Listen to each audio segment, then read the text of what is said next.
Hello students, today we will discuss about ninth class Bihai book chapter 2, that is the sound of music. This chapter is divided into two parts. First part, Evelyn Glennie listened to sound without hearing it. Sorry.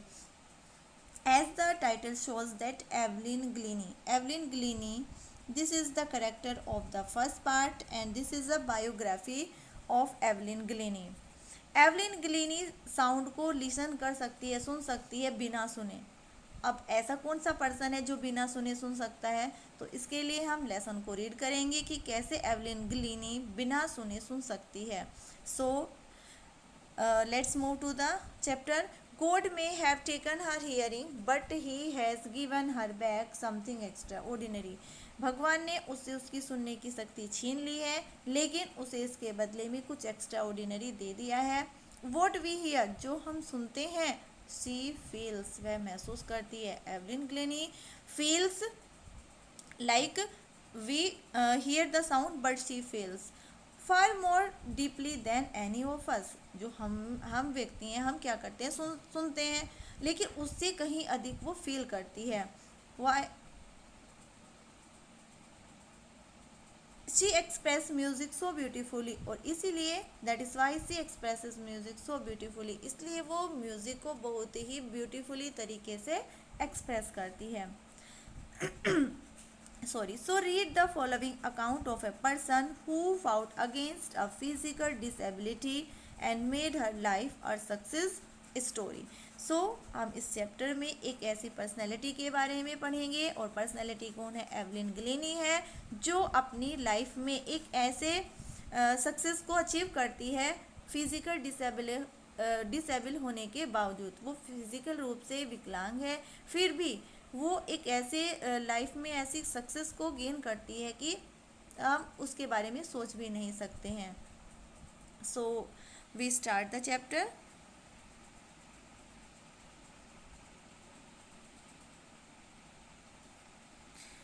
रस are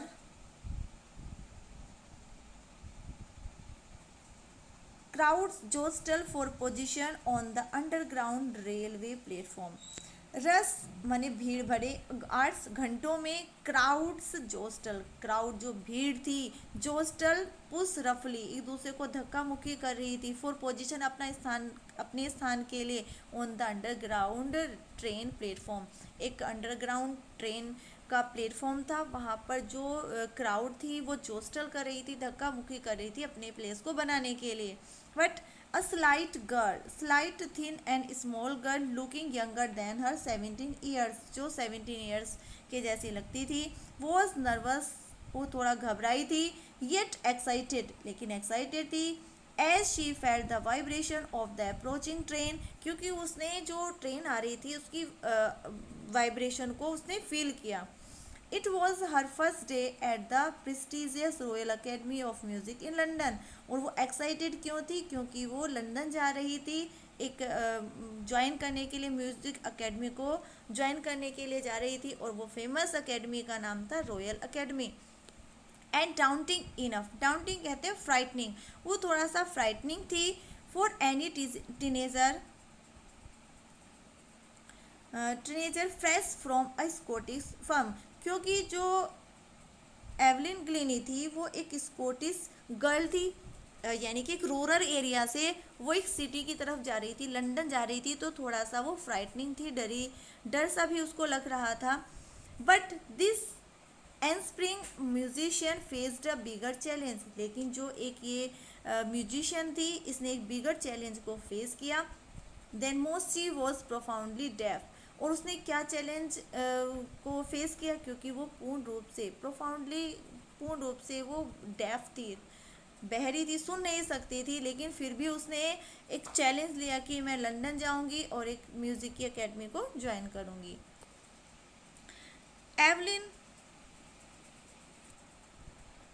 Evelyn Glennie loss of hearing had been gradual, और जो Evelyn Glenny थी उसने अपनी जो hearing power थी वो gradual, धीरे धीरे उसने खोई थी. Her mother remembers noticing something was wrong अब उसकी मदर, जो एवलिन ग्लेनी की मदर थी, उसको याद आता है कि जब वो देख रही थी कि कुछ गलत हो रहा था, when the 8 years old Evelyn was waiting to play the piano. जब 8 years की थी एवलिन, वो पियानो बजाने का इंतजार कर रही थी। They call her name and she didn't move. उन्होंने उसका नाम बुलाया लेकिन वह मूव नहीं हुई। आई सडनली रियलाइज्ड, अब I here refer for the Evelyn Glennie mother, उसने अचानक रियलाइज किया, शी हैड नॉट हियर्ड, कि वह उसने नहीं सुना था। Says Isabel Glennie, Isabel Glennie ऐसा बताती हैं। Isabel Glennie is the mother of Evelyn Glennie. For quite a while, Evelyn managed to conceal her growing deafness from friends and teachers. और कुछ समय तक क्या किया एवलिन ग्लीनी ने, अपने जो उसकी डेफनेस थी उसको कॉन्सिल करने की, हाइड करने की कोशिश की, अपने फ्रेंड से भी छिपाया और टीचर से भी छुपाया काफ़ी समय तक। बट बाय द टाइम, लेकिन धीरे धीरे, शी वॉज 11, जब वो 11 years की हुई, हर मार्क्स हैड डेट्रियोटेड, उसके जो मार्क्स थे वो डेट्रियोटेड होने लगे, कम आने लगे। And her headmistress urged her parents to take her to a, urged मिस रिक्वेस्ट करना, और हेड मिस्ट्रेस मिस प्रिंसिपल ने, और जो एवलिन ग्लेनी की जो प्रिंसिपल थी, उन्होंने उसके पेरेंट्स से अर्ज की, रिक्वेस्ट की कि इसको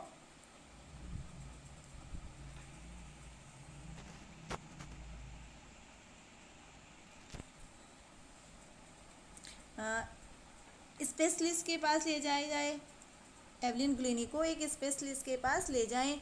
it was then discovered that her hearing was severely impaired as a result of gradual nerves damage. अब ये डिस्कवर पाया गया कि उसकी जो हियरिंग पावर थी वो धीरे धीरे मतलब ख़त्म हो चुकी थी, और उसकी जो नर्व थी वो डैमेज हो चुकी थी। They were advised that she should be fitted with hearing aids, और उसको एडवाइस दी गई कि एवलिन ग्लेनी को क्या है, वो हियरिंग एड्स, जो जैसे हम कान जब सुन नहीं पाते हैं तो हम अपने कान में ईयरफोन वगैरह लगाकर सुनते हैं, तो इस तरह की हियरिंग एड्स जो है एवलिन को यूज़ करनी चाहिए, क्योंकि वो सुन नहीं सकती है, उसकी जो नर्व वो डैमेज हो चुकी हैं।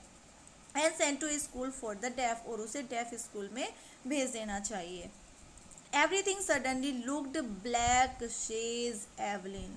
एवलिन ने जब ये सारी बातें सुनी कि उसकी जो नर्व है वो डैमेज हो चुकी है, वो सुन नहीं सकती, अब वो हियरिंग एड्स के द्वारा ही सुन सकती है, तो उसके लिए सब कुछ ब्लैक हो गया था। सब कुछ ब्लैक में सोना कि उसके जीवन में कुछ ही नहीं रहा था। जब कोई इंसान सुन नहीं सकता है तो वो तो देखो कितना डिसअपॉइंट होगा। So but Evelyn was not going to give up, लेकिन एवलिन ने अपनी होप नहीं छोड़ी। She was determined to lead a normal life, determine to lead a normal life, उसने एक निश्चय किया कि वो एक नॉर्मल लाइफ को जिएगी, डिटरमिन किया। And pursue her interest in music, और अपने जो उसका इंटरेस्ट था किस में था, म्यूजिक में था, उसको परस्यू रखने का उसने डिसाइड किया। One day she noticed a girl playing a xylophone and decided that she wanted to play it too. अब एक दिन उसने एक लड़की को देखा जो जाइलोफोन बजा रही थी। A xylophone, a musical instrument with a row of wooden bars of different lengths. यहाँ पर जो जाइलोफोन होता है, एक बार्स होती हैं वुडन की, उसको पर क्या होता है कि जो रोज़ होती हैं, जो स्टिक होती है, स्टिक के थ्रू इसको बजाया जाता है। जाइलोफोन को बजाते हुए जब एवलिन ग्लेनी ने इस लड़की को देखा तो उसने भी सोचा कि मैं भी जाइलोफोन बजाऊं। Most of the teachers discouraged her, अधिकतर जो टीचर्स थे उन्होंने उसको डिस्करेज किया कि नहीं नहीं तुम नहीं बजा सकती हो। But percussionist Ron Forbes, percussionist means person who plays the drum, the tabla etcetera. जैसे मैंने आपको पहले बताया था कि परक्यूशनिस्ट होता है एक पर्सन जो डिफरेंट टाइप्स के इंस्ट्रूमेंट को प्ले कर सकता है, जैसे तबला हुआ, ढोलक हुआ, ड्रम हुआ, लाइक दैट। तो रॉन फोर्ब्स एक फेमस परक्यूशनिस्ट थे। उन्होंने स्पॉटेड सच पोटेंशियल, उन्होंने उसके टैलेंट को रिकॉग्नाइज किया, पहचाना। He don't listen through your ears, sorry, he begin by tuning to large drums to different notes. उन्होंने क्या किया, डिफरेंट नोट्स के मतलब ड्रम को उन्होंने दो बड़े बड़े ड्रम लिए और उनमें ट्यूनिंग जो थी वो डिफरेंट डिफरेंट ट्यूनिंग की। Don't listen through your years he would say, और उन्होंने कहा कि तुम कानों से मत सुनना। Try to sense it some other way, किसी दूसरे तरीके से सुनने की कोशिश करो। सेज एवलिन, एवलिन कहती है, suddenly I realise I could feel the higher drum from the waist up and the lower one from the waist down. और अचानक एवलिन ने महसूस किया, उसने रिकॉग्नाइज किया कि जैसे कि वो जो हायर ड्रम थी, जो हायर साउंड थी वो वेस्ट अप, जो उसका कमर का ऊपरी पार्ट था उसके थ्रू सुन सकती थी, और जो उसका लोअर टोन थी वो लोअर टोन को जो वेस्ट का नीचे का पार्ट था उसके द्वारा सुन सकती थी। फोर्ब्स रिपीटेड द एक्सरसाइज, और इस एक्सरसाइज को फोर्ब्स ने, जो रॉन फोर्ब्स थे, उन्होंने बार बार रिपीट किया। And soon Evelyn discovered that she could sense certain notes in different parts of her body. और जल्दी ही एवलिन ने पता लगा लिया कि जैसे कि वो जो नोट्स थे, जो टून थी, उसको अपने बॉडी के पार्ट्स के थ्रू वो सुन सकती थी।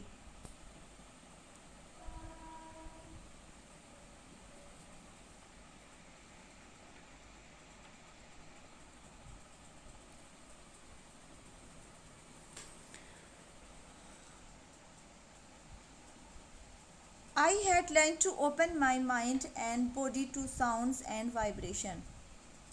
अब एवलिन ग्लिनी कहती है कि आई हैड लर्न, मैंने सीख लिया था, टू ओपन माइंड, अपने माइंड को बिल्कुल ओपन करना, एंड बॉडी, और पूरी बॉडी को, टू साउंड एंड वाइब्रेशन, यानी कि उसने साउंड से और वाइब्रेशन के थ्रू वो अपनी उसने माइंड को ओपन कर लिया था। द रेस्ट, और जो कुछ बचा कुचा था वो शेयर डिटर्मिनेशन एंड हार्डवर्क, और उसकी शेयर डिटर्मिनेशन थी और हार्डवर्क ने उसका काम कंप्लीट कर दिया था। She never looked back from that point onwards, और तब से उसने कभी भी पीछे मुड़कर नहीं देखा। She toured the United Kingdom with a young orchestra and by the time she was 16 sorry, उसने एवलिन ग्लेनी ने कभी भी पीछे मुड़ के नहीं देखा, वो आगे बढ़ती रही और उन्होंने यूनाइटेड किंगडम में टूर किया, और जो टूर पर गई वो एक यूथ ऑर्केस्ट्रा कहते हैं, एक ग्रुप ऑफ म्यूजिशियन का जो ग्रुप होता है उसको ऑर्केस्ट्रा कहते हैं, उनके साथ वो यूनाइटेड किंगडम गई। And by the time she was 16, और उस समय वो 16 ईयर्स की थी। She had decided to make music her life, और उसने म्यूज़िक को अपना लाइफ में बनाने का निश्चय किया। She auditioned for the Royal Academy of Music and scored one of the highest mark in the history of the Academy. उसने वहाँ पर ऑडियंस दिया अपना रॉयल अकेडमी में, और सबसे हाईएस्ट स्कोर, उस अकेडमी में सबसे ज़्यादा हाईएस्ट स्कोर किया एवलिन ग्लेनी ने। She gradually moved from orchestral work to solo performance, और अचानक मतलब धीरे धीरे उसने क्या स्टार्ट किया, ऑर्केस्ट्रल वर्क से, ऑर्केस्ट्रल कहते हैं जो ग्रुप में सिंग करने वाले जो म्यूजिशियन होते हैं, उसके प्लेस पर अब उसने सोलो परफॉर्मेंस करना स्टार्ट कर दिया था। सोलो परफॉर्मेंस कहते हैं जो अकेले परफॉर्म करते हैं। At the end of her 3-year course, और इस 3 ईयर के कोर्स में she had captured most of the top awards, उसने टॉप अवार्ड्स भी गेन किए थे।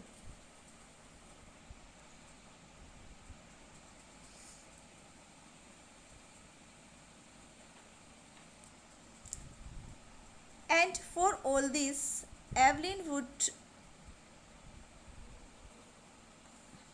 And for all this, Evelyn wouldn't accept any hint of heroic achievement.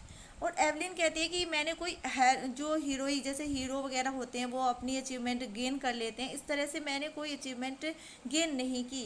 If you work hard, यदि तुम कठिन परिश्रम करोगे, एंड नो, और जान लोगे, वेयर यू आर गोइंग, तुम्हें कहाँ जाना है, यू विल गेट देयर, तो तुम वहाँ पहुँच जाओगे। देखो कितनी अच्छी बात की है। If you work hard and know where you are going, यदि तुम वर्क हार्ड करते हो और तुम्हें पता है कि तुम्हें कहाँ जाना है, तुम्हें क्या करना है, तो तुम उस चीज़ को ज़रूर प्राप्त करोगे। And she got right to the top, और उसने ऐसा ही किया और टॉप पर पहुँची। The world most sought after multi-percussionist with a mastery of some thousand instruments and hectic international schedules. अब उसने क्या किया, उसने मास्टरी हासिल की, 1000 जो इंस्ट्रूमेंट्स थे वो क्या बनी, एक मल्टी परक्यूशनिस्ट बनी। मल्टी कहते हैं डिफरेंट टाइप्स के इंस्ट्रूमेंट को वो बजा लेती थी, और उसने हज़ारों इंस्ट्रूमेंट में मास्टरी हासिल कर ली थी। और उसका जो इंटरनेशनल शेड्यूल रहता था वो बहुत ही हेक्टिक रहता था, बिजी शेड्यूल रहता था, वो फ्री नहीं रहती थी। It is intriguing to watch Evelyn function so effortlessly without hearing, और बिना किसी, इंट्रीग्यूइंगली कहते हैं फैसिनेटिंग एंड क्यूरियस, बिना किसी परेशानी के, बिना किसी हेजिटेशन के एवलिन जो है हर फंक्शन को एफर्टलेसली बिना सुने ही बहुत अच्छे से अटेंड करती थी। In our 2 hours discussion she never missed a word, और जब उसके साथ 2 घंटे तक डिस्कशन हुआ तो उसने कोई भी ऐसा वर्ड मिस नहीं किया। Man with busy beard give me trouble, बस उसने कहा कि मुझे जो बियर्ड, जिनकी घनी बियर्ड होती है, वो लोग मुझे परेशानी देते हैं। शी लाफ्ड, उसने ऐसा कहा और हंसी। It is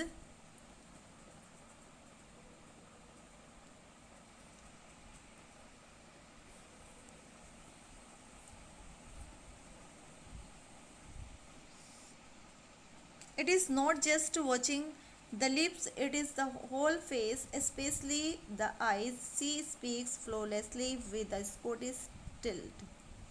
Not just watching the lips, मतलब उस केवल वो लिप्स को ही नहीं देखती थी, it is the whole face, वो पूरे फेस को देखती थी, specially the eyes, specially eyes को देखती थी, वॉच करती थी।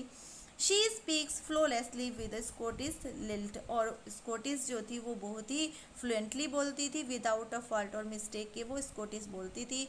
My speech is clear because I could hear till I was 11, मेरी जो स्पीच है वो क्लियर है बिल्कुल, क्योंकि उसने सुनना शुरू किया था जब वो 11 ईयर्स की थी, मतलब तब से उस जब 11 ईयर के बाद से उसकी जो हियरिंग पावर थी वो लॉस्ट हो चुकी थी। शी सेज, वह कहती है, but that doesn't explain how she manage to learn French and master basic Japanese, और उसने मैनेज किया सीखने में फ्रेंच को, और उसने मास्टरी हासिल की जापानीज़ को सीखने में, यानी कि उसने स्कॉटिश लैंग्वेज तो वो जानती थी, उसके साथ साथ उसने फ्रेंच और जापानीज़ को भी सीखा।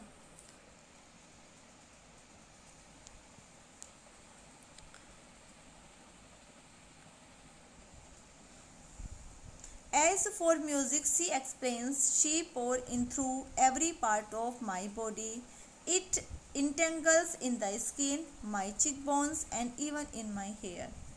और जहाँ तक म्यूज़िक का के बारे में बताती है एवलिन कि यह मेरे through every part of my body, जो म्यूज़िक है वो मेरे बॉडी के एवरी पार्ट में भरा हुआ है। इट टिंगल्स इन द स्किन, यह मेरे tingles causes a slight pricking और stinging sensation, यानी कि मेरे सेंसेशन होता है मेरी बॉडी में, स्किन में, माई चिक बोन्स में, और इवन यहाँ तक कि मेरे जो हेयर्स में भी सेंसेशन होता है। When she play the xylophone, और जब वो जाइलोफोन बजाती है, she can sense the sound passing up the stick into her fingertip, और जैसे ही वो जाइलोफोन बजाती है तो जो साउंड का सेंसेशन होता है वो अपनी स्टिक से फिंगर टिप्स के थ्रू वो सुनती है, फील करती है। By leaning against the drum, जब वो झुकी होती है ड्रम पर, she can feel the resonances flowing into her body, तो वो अपनी बॉडी के थ्रू रेजोनेंसेस को फील कर सकती है। रेजोनेंसेस इकोज ऑफ साउंड, जो साउंड की जो ट्यून होती है उसको अपनी बॉडी के थ्रू सुन सकती है, फील कर सकती है। On a wooden platform she removes her shoes, अब जब वो वुडन के प्लेटफॉर्म पर खड़ी होती है सिंग करने के लिए तो अपने शूज़ को रिमूव कर देती है, so that the vibrations pass through her bare feet, ताकि जो वाइब्रेशन है, जो भी वाइब्रेशन है वो उसके पैरों तक जाए, एंड अप हर लेग्स, और उसके जो नंगे पैर बेर पे नंगे पैरों से होकर एंड अप हर लेग्स, उसके पैरों तक पहुँचे, उसके लेग्स है वहाँ तक पहुँचे।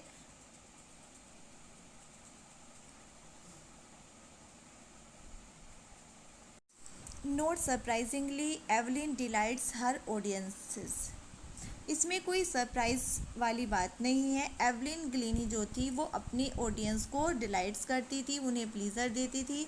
इन 1991 she was presented with the Royal Philharmonic Society's prestigious soloist of the year award, और 1991 में उसने रॉयल फिलहार्मोनिक सोसाइटी के prestigious soloist of the year का अवार्ड भी प्राप्त किया था। She's master percussionist James Blade, जो एक फेमस परक्यूशनिस्ट थे जेम्स ब्लेड ने उनके बारे में कहा था, गॉड में हैव टेकन हर हियरिंग, कि भगवान ने उसकी हियरिंग पावर तो ले ली है, but he has given her back something extra ordinary, लेकिन उसको उसके बदले में कुछ एक्स्ट्रा ऑर्डिनरी दे दिया है। वॉट वी हियर, जो हम सुनते हैं, शी फील्स, वह महसूस करती है, far more deeply than any of us, हमसे भी ज़्यादा हम सुन सकते हैं लेकिन उससे भी ज़्यादा कहीं वो महसूस कर सकती है। That is why she express music so beautifully, और इसीलिए वो म्यूज़िक को इतनी ब्यूटीफुली तरीके से एक्सप्रेस करती है। This are the lines that we read in the starting of the chapter. Now Evelyn confesses that she is something of a workaholic. अब एवलिन ग्लेनी खुद ही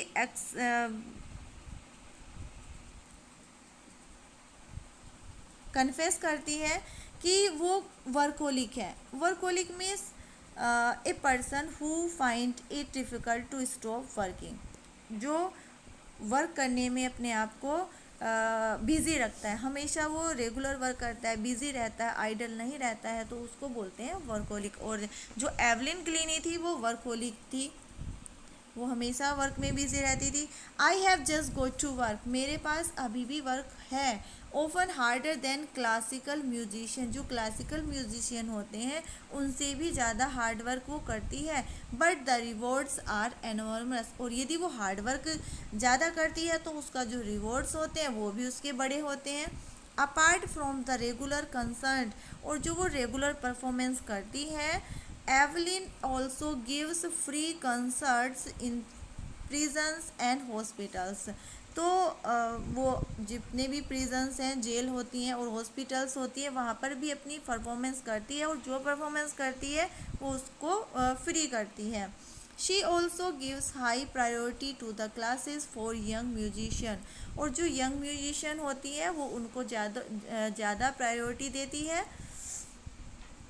N Richlin of the Beethoven fund for deaf children says, एक fund है जो def children के लिए है, Beethoven fund, उसमें जो एन रिचलिन है वो कहते हैं, she is shining inspirations for deaf children, एक शाइनिंग इंस्पिरेशंस है एवलिन ग्लीनिंग डेफ चिल्ड्रंस के लिए। They see that there is no way her that they can not go, और वे उसको देखकर इंस्पिरेशन लेते हैं और कहते हैं कि हम भी कर सकते हैं, जब वह इस तरह से कर सकती है तो हम भी कर सकते हैं।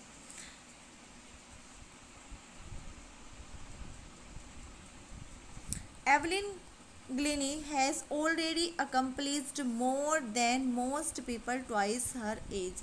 एवलिन ग्लीनी ने अपनी लाइफ में अपने उम्र से दुगने व्यक्तियों से ज़्यादा अपनी लाइफ में अचीव कर लिया है। She has brought percussion to the front of the orchestra, जो ऑर्केस्ट्रा यंग पीपल का जो ग्रुप था वो उनके सामने परक्यूशन लेके आई थी। And demonstrated that it can be very moving, और उसने डेमोन्स्ट्रेटेड किया था, बताया था कि हम कर सकते हैं, हम मूव कर सकते हैं, आगे बढ़ सकते हैं। She has given inspiration to those who are handicapped, और जो हैंडीकैप्ड लोग होते हैं, जो डिसेबल यंग होते हैं, जो फिज़िकली डिसेबल होते हैं, उनके लिए वो एक इंस्पिरेशन बनी है। People who look to her and say, people जो उसे देखते हैं वो कहते हैं, if she can do it, यदि वह कर सकती है, आई कैन, तो मैं भी कर सकता हूँ। जब उसको यंग पीपल ने देखा, तो उन्होंने जब उसको देखा उनसे इंस्पिरेशन ली कि यदि एवलिन ग्लेनी कर सकती है तो हम क्यों नहीं कर सकते, हम भी कर सकते हैं। And not the least she has given enormous pleasure to millions, इसलिए उसने लाखों लोगों को प्लीजर दी, एक बड़ी खुशी उसने दी लाखों लोगों को।